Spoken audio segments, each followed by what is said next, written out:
what's up, everybody? It's your girl Cam. I have some great news. Gift cards are now available on my website. You can get them in $10, $25, $50, or $100 denominations. They're great for friends, coworkers, or that someone special.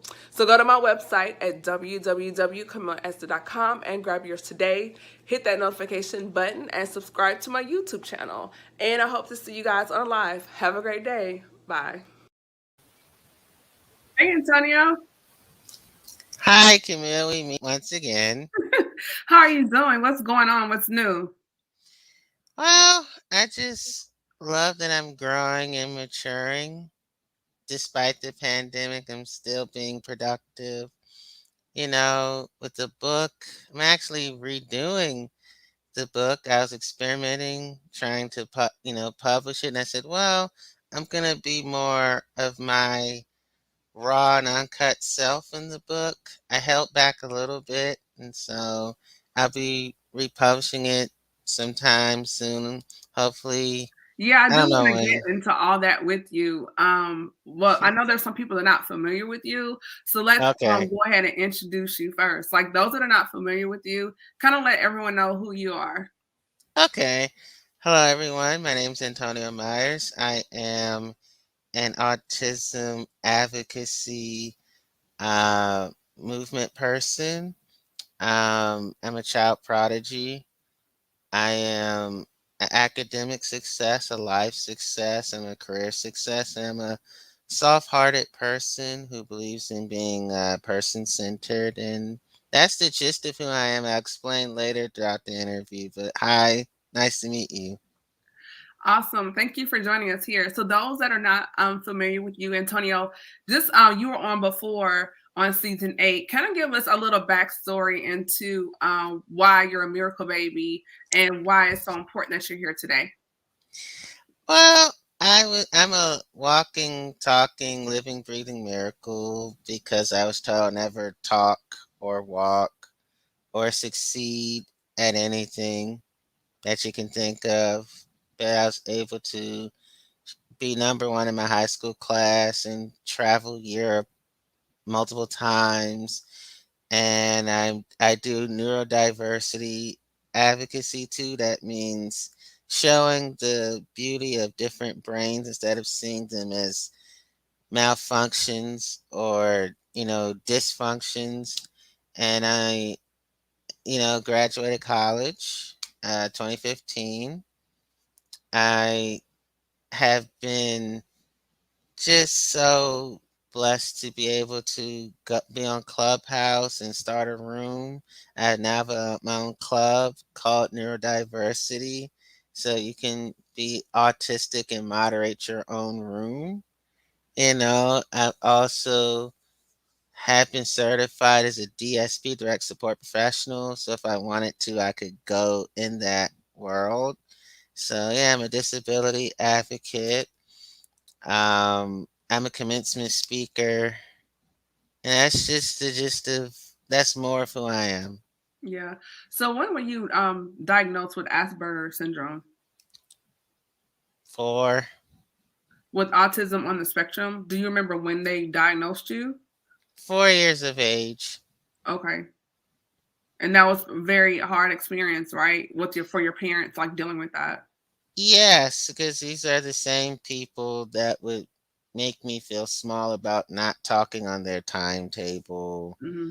But when they found out, oh, he scores high in verbalization, verbal skills, like what I'm doing now, they said, oh, he's not the best we thought he was. Let's make it high functioning so they could feel better. But we are still in our predicament of how do we help me succeed?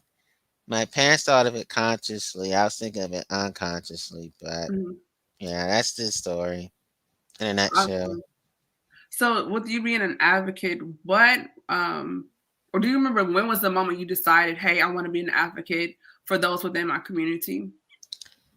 Summertime 2019. That's when I was able to go to the DSP Academy to learn how to care for people with disabilities at RCM, Revitalized Community Membership in Washington, D.C. So that's where myself and other of my classmates in the paid training program learn how to go over scheduling as well as personal care needs and socialization with those on the spectrum, including people with bipolar and schizophrenia. So I learned more of the ableism. You hear that word now more often. That means disability discrimination and bigotry, and how to navigate it with your clients. Mm. And despite, having Asperger syndrome, which is on the spectrum from autism, you were a valedictorian of your class, you graduated from college. You've also written articles for the Washington Post and the Sentinel, which are major uh, publications, very highly respected in the world of journalism and writing. So to get to that, to being a podcaster and a moderator, that's where we met on the House of Creativity on Clubhouse, which Hey, has been a remember? yes, and we also, have to shout out Monique Lisa and Delano A. Johnson there for even creating that space because it connected so many people. And just to have Yeah. you there, and then here we are, ending 2021, and you're on the Speaker podcast and you podcast, and now you're an author. So, first of all, what really inspired you to write this book? Well, I know that there's so many people who need inspiration. Hmm. People who have been placed on the spectrum, people who have been abused like I was. And I Hmm. decided, well, this is the perfect time to show greatness in the form of inspiration, written inspiration. Because during this pandemic, a lot of people have been wondering, how can I be loved? How can I be supported? How can my kids be loved and supported? So I figured a book can start a positive history for them. Hmm. And what is the premise of your book? What is it about? A memoir. Okay. It's about how my family and myself have helped me to be well mannered and to see my autism not as a disease, but as a light and reward to so many people.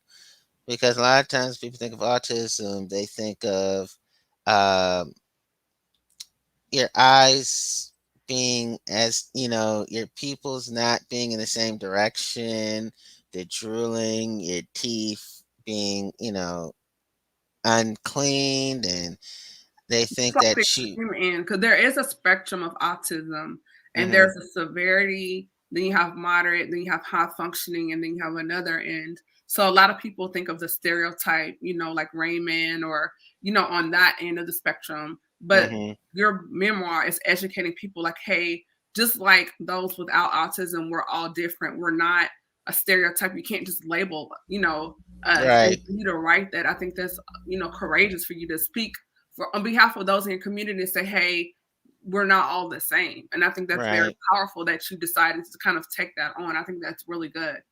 Thank you, thank you. Yes. So throughout this process, what was your writing process? What was that like for you? Just going back and going through those emotions and memories.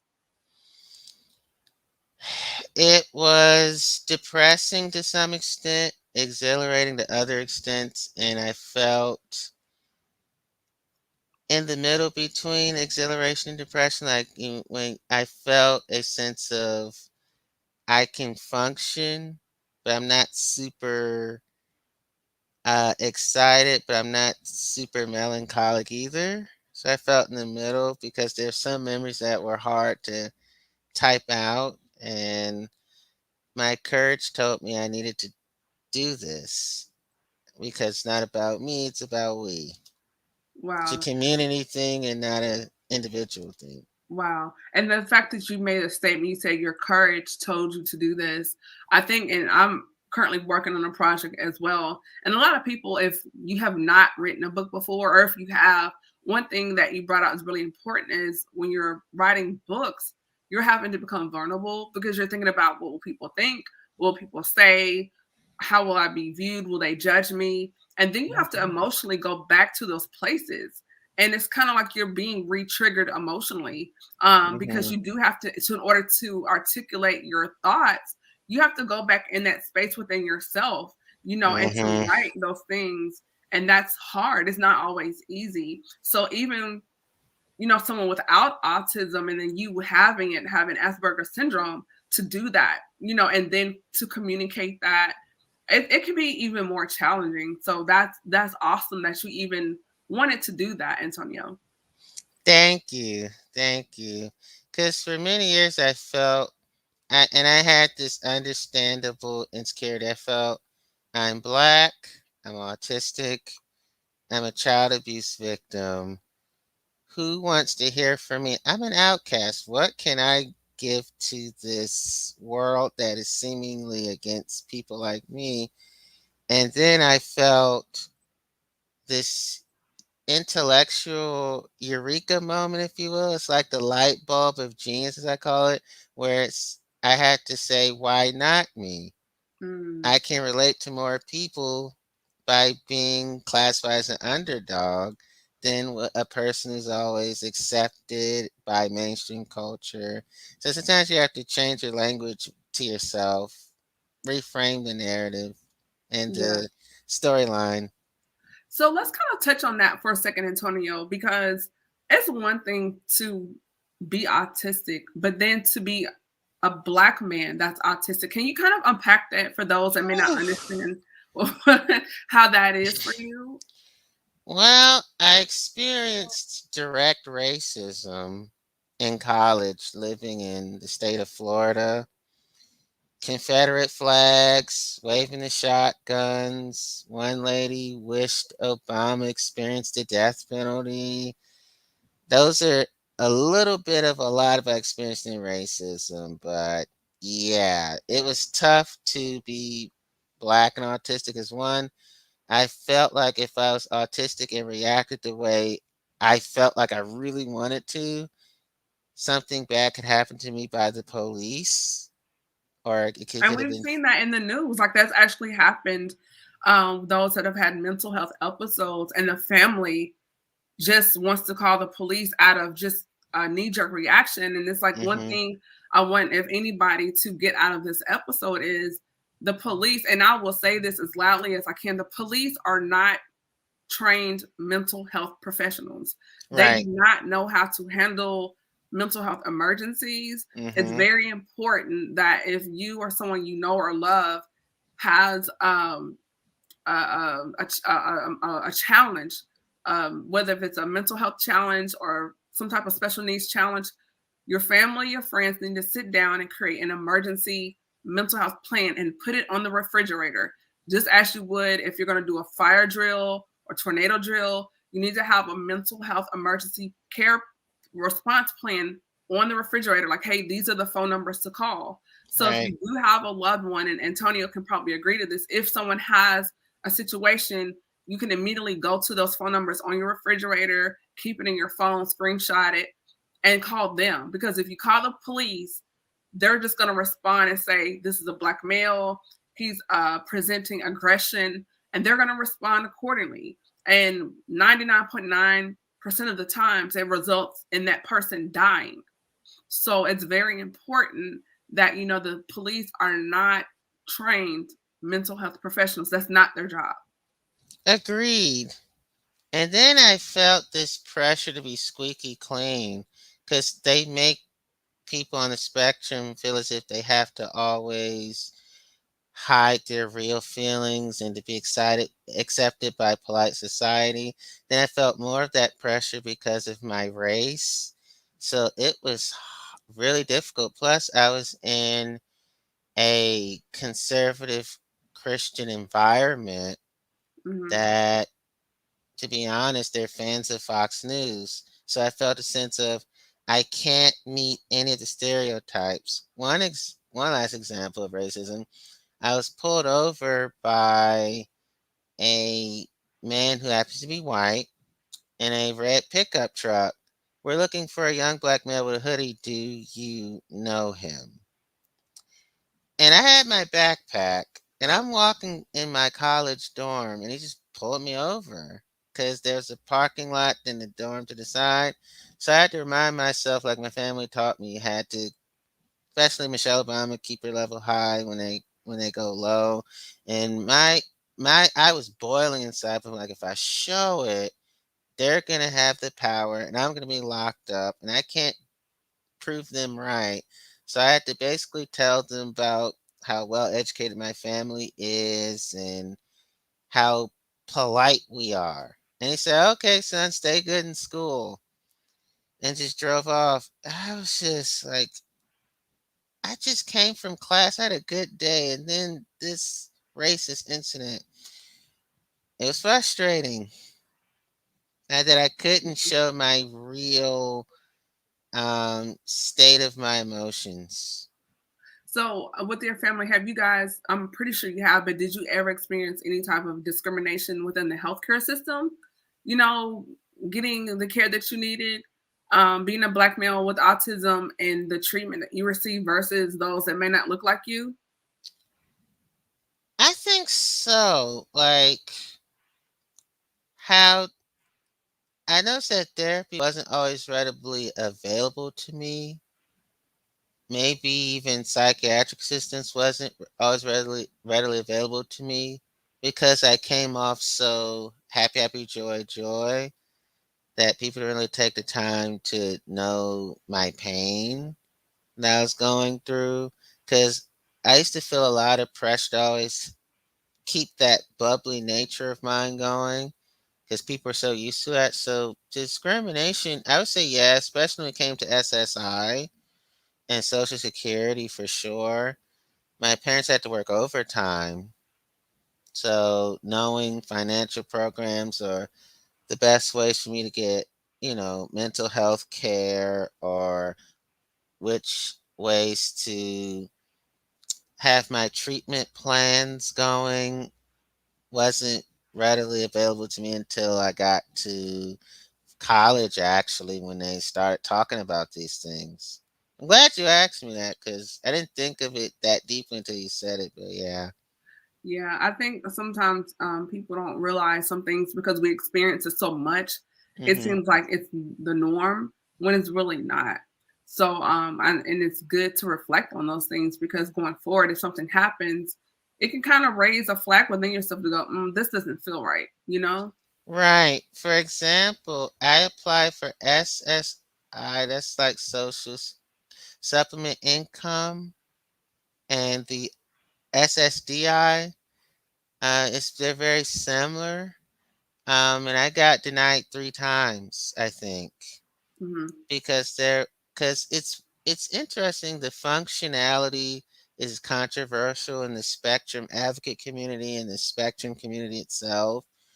Um, if you're classified as lower functioning, they you tend to get Social Security, but if you're labeled like I am, but they say, "Oh, you're high functioning," they'll just say, "Oh, no, no." It's like I've been treated as regular, but they still say, "Well, you have something about you that needs work," but that causes me confusion of, okay, what am I to you? You say I have this label, then you say it's as if say you're too normal. Like what is I don't understand. Yeah. And I think with you writing this book will help others that have Asperger syndrome or some form of autism to kind Mhm. of look those that are able to look at themselves and say, hey, maybe I need a second opinion, maybe I need to be reevaluated. And then you have the assistance and support of your family, which is very important. Because a lot of people don't realize it's not just you that's living with this, your family's living with it because they have to be there to help you get through life. You know, there you can, Oof. you know, and they Mhm. sacrifice too, you know. Yeah, they really did. I remember they would stay up many of nights. They would do research on the best ways to connect me with the right schools. Because to go back a little into my history, there's a lawsuit. The ADA, DC public schools use that excuse, Americans Disability Act, to say we don't need to pay because of appropriate public education clause. He's better off in public schools. They wanted to conserve the money instead of spending the expensive private school, special education school tuition. So the lawsuit, we won, meaning they lost, so that paid till I graduate high school. And that's just an example of how hard it is to be autistic. For example, some people won't hire you because of a disability label. Some employers think, oh, you're too expensive for all these accommodations. I can't. They'll pass over you, even if your resume proves that you can do the job they're saying we need done in a job position. And then housing is harder. Like, no one really thinks of housing needs much for people on the spectrum. They'll think of everybody else but people like myself, right?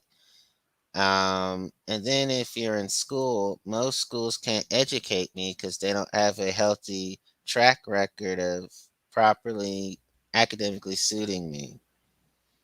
So you don't have that many choices when you're on the spectrum. You have to create those choices, and I had to do that all the time with my parents. So with you working through autism, it's just mind blowing to me. Like I graduated with honors, but I was not the valedictorian. You were the valedictorian of your your class, which I think is so dope. And to do that and to get a college degree, again, amazing. Like I dropped out of college, but I went back eventually, and then got my master's this year. But you just went from one step to the next, and writing for the Washington Post and the Sentinel and podcasting and moderating on Clubhouse, and now you're an author. Like that's just beyond commendable. That's just Thank beyond you. commendable. Like my podcast, it's called Tonio Time Daily. And many people would be, oh, I'm sorry. I was just looking at the comments. The comments are encouraging me. So I'm just like, oh, thank you. Thank you. But, the podcast on Time Daily comes on every day, 11 o'clock East Coast time, North America, USA.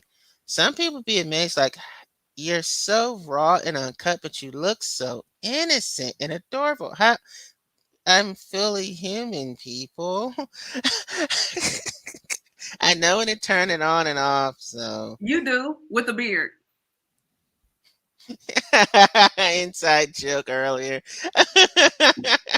Got, haircut, razor, Let me shave. find out.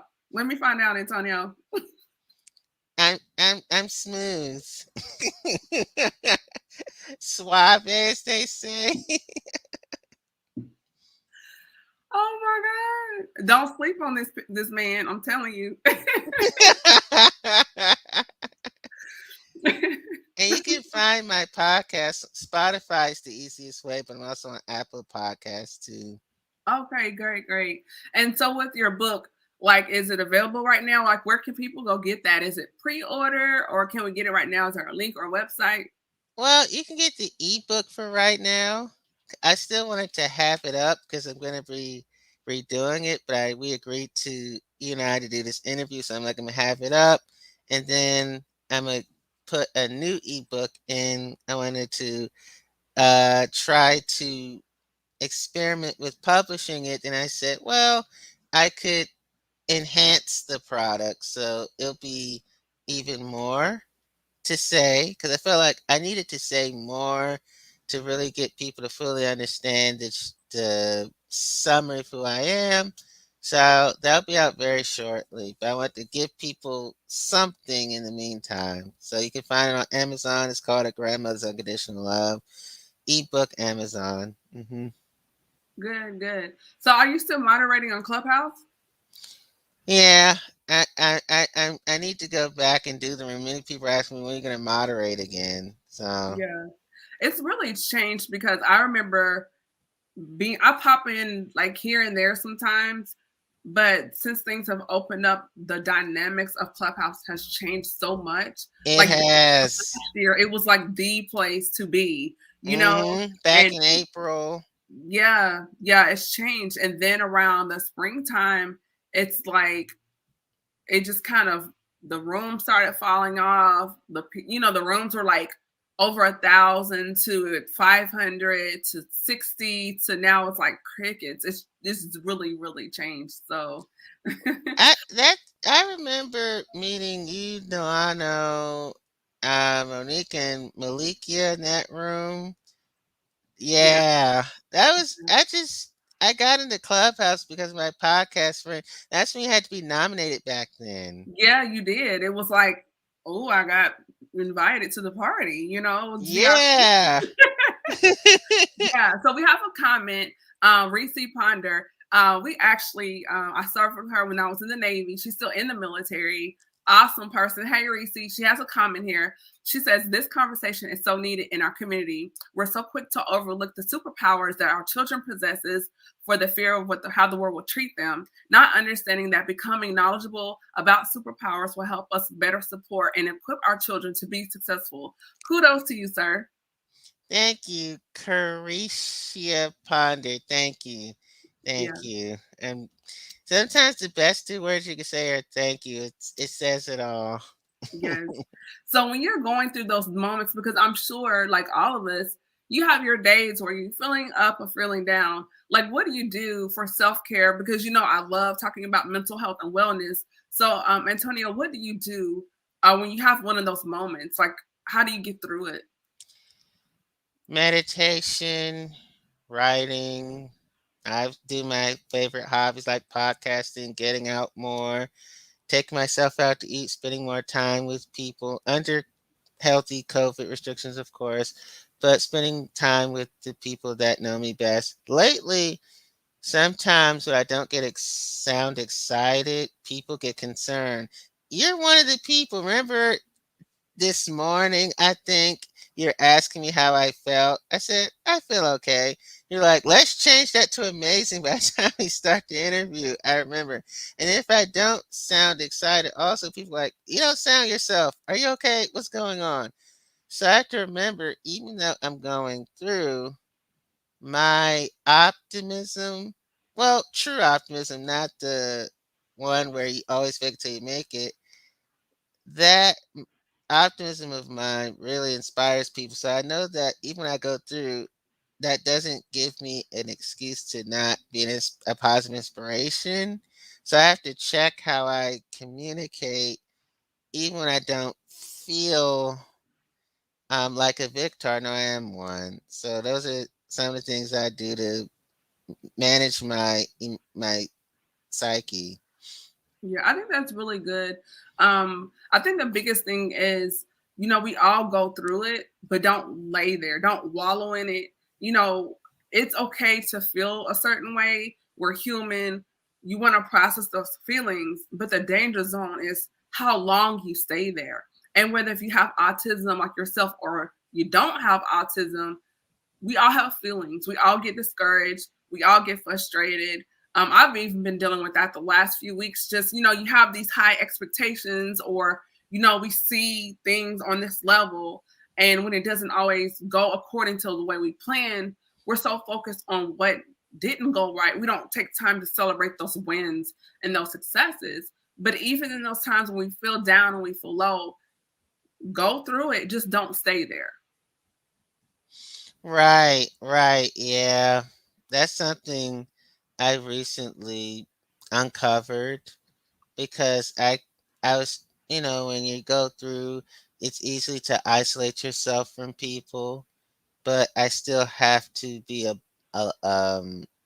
blessing to myself and others, even though I may not feel blessed at the moment.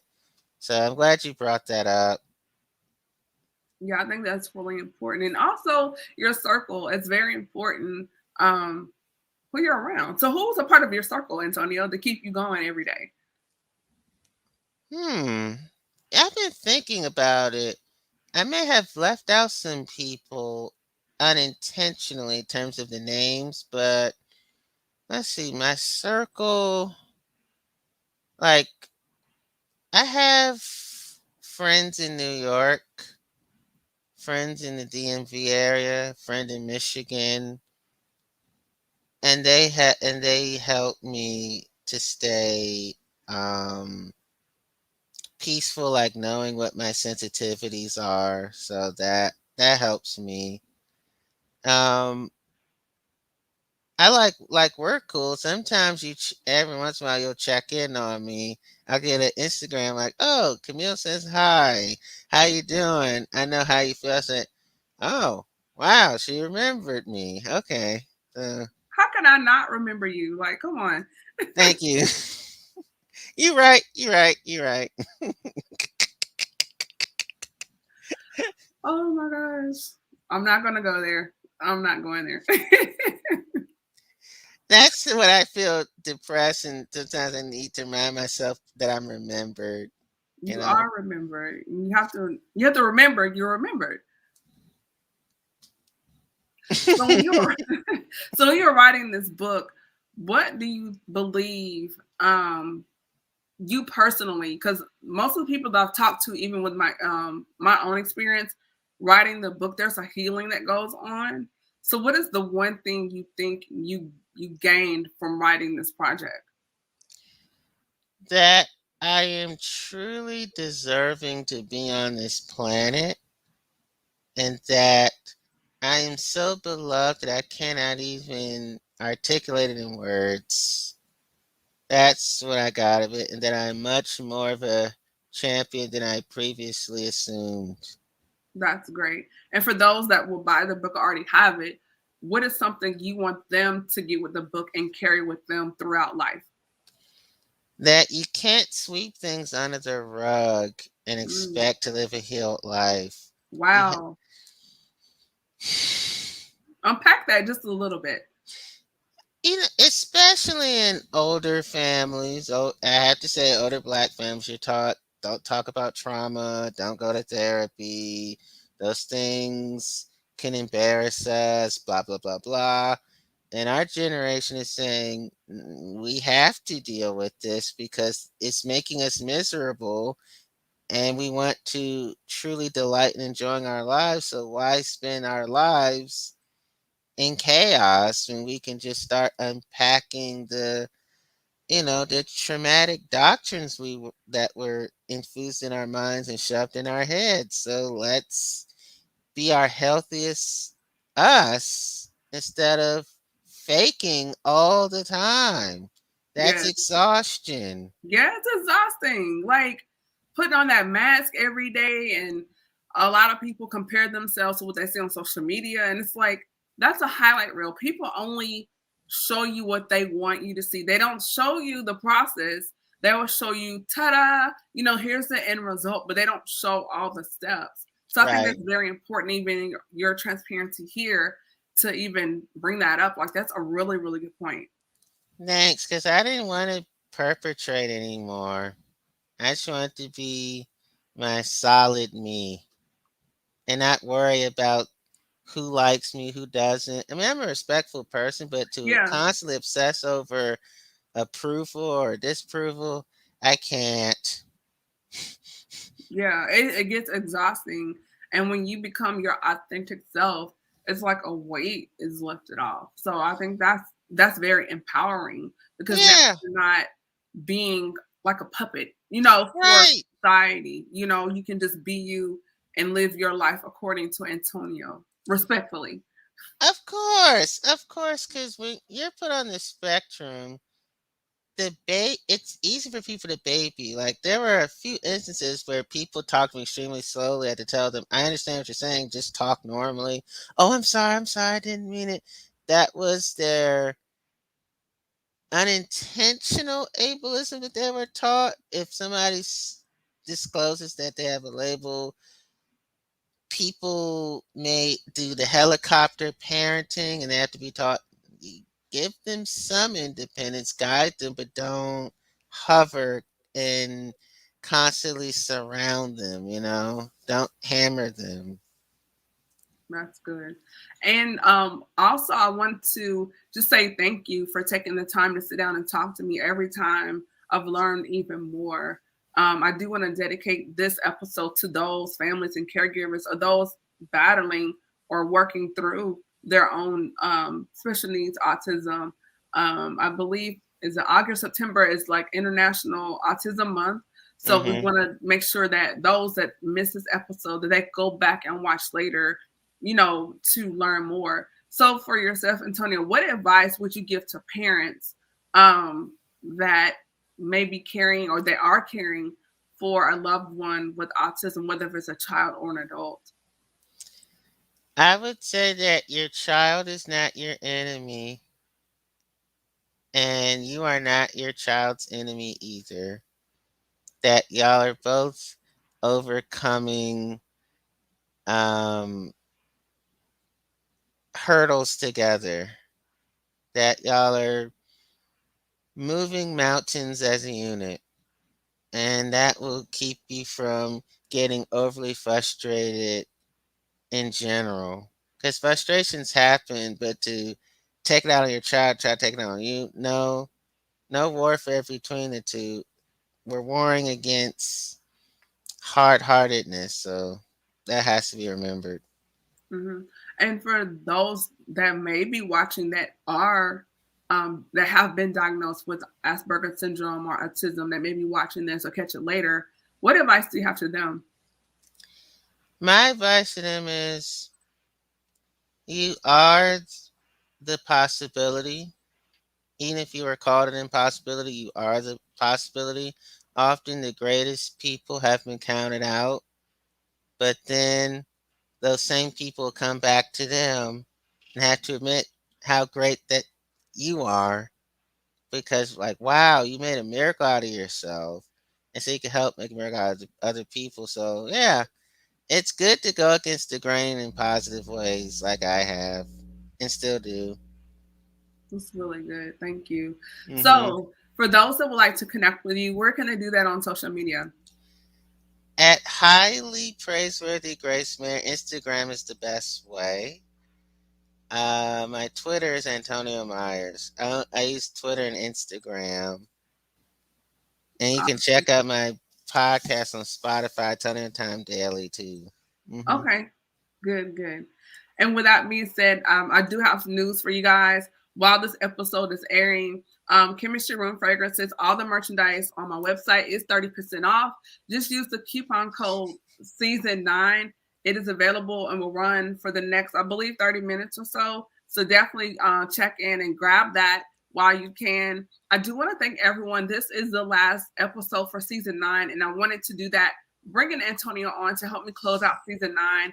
You guys have been so supportive, and I could not do this without you. I'm about 200 downloads from hitting my goal of 6,000 downloads. So I need everyone to click, like, share, support. Grab this because I really would like to hit that goal, guys. I really do. I believe um, I can do it, but I cannot do it without you. So again, go right now to my website, use the coupon code season 9. You're gonna save 30% of Chemistry Room Fragrances at the checkout. It's only going on while this episode is airing. Once it's over, it's over. Season 10, season 10 is gonna kick off January 2020. I have some amazing things lined up for you guys. Trust me, you will not you're gonna love it. You will not regret tuning in. I'm working behind the scenes as we go into the new year to get things together because I want season 10 to be phenomenal for you all. And if you've been rocking with me since season 1, you know every season I work hard to make it better than the one before. So again, thank you to Antonio just for blessing us here, sharing your story, your courage, your fierceness, just everything about you is just a light, and it's just an example that you can overcome anything if you want to. And you have once you get that want to, make it in your mind, the sky is not even the limit. You can hit the moon and reach the stars.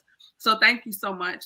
For those that are here, if you would like to follow me, that information will be available later on at the end of the podcast. Be sure to hit the notification button. My YouTube channel is now up and going. So go there and subscribe. Hit that notification bell. I'm also on Instagram at Camille.Essick. And my merchandise is available on my website at Chemistry Room Fragrances. My website, just to check out the branding, is at CamilleEssick.com. And the Speaker Podcast, the website for the Speaker Podcast is now out and available as well. So, yes, I've been busy behind the scenes the last 6 weeks working on 3 websites to make sure they were all out there. So they're there. Please subscribe to those outlets. Follow me on Instagram. And I just want to say, you guys, again, I'm so thankful. We are 200 downloads away from 6,000 downloads. So click, like, share. And I hope you guys have a blessed evening. And thank you so much. Thank you, Antonio. And a good night, guys. Thank you. Thank you, Camille. No problem. Good night.